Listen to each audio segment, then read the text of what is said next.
This article contains spoilers for Jumanji, Welcome to the Jungle. Jumanji, Welcome to the Jungle almost ended differently according to the movie's cast, as a standalone sequel to Joe Johnston's 1995 action comedy Jumanji, which itself is based on Chris Van Allsburg's novel of the same name. Jake Kasdan's Jumanji 2 brought the series into the modern day by transforming the classic board game into a 90s-era video game. In the film, 4 high school students in detention found the video game and were subsequently sucked into its world, where they had to complete the story in order to return home. Upon entering the game, the students took control of the avatars they selected, played by Dwayne Johnson, Karen Gillan, Kevin Hart, and Jack Black, as well as Nick Jonas, and were given 3 lives to complete the game and save Jumanji. While most of the characters weren't happy with their chosen avatars, Alex Wolf Spencer Gilpin, whose avatar was Johnson's Drive, Smolder Bravestone, liked being his avatar and wanted to stay in the game after saving the jungle, instead of returning home along with the others. While Spencer returns to the real world in Jumanji 2's final cut and finds himself with a group of new friends, and a girlfriend,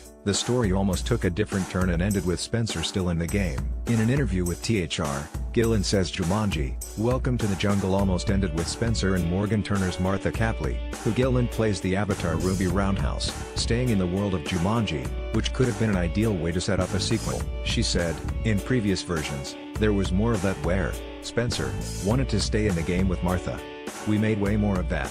It definitely could be interesting and would definitely leave it open to a sequel.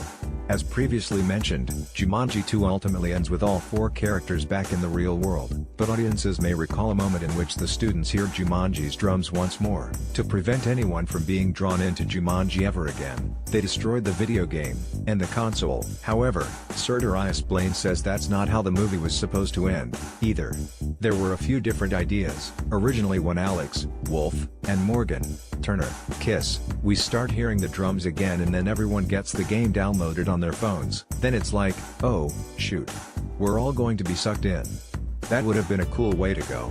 Jumanji, Welcome to the Jungle is performing surprisingly well at the box office and the cast already has hopes for Jumanji 3. Should another sequel happen, so it's possible that the 90s video game will take the next step and become a mobile game, thus bringing the series well into the 21st century. But we'll just have to wait and see what happens. Source: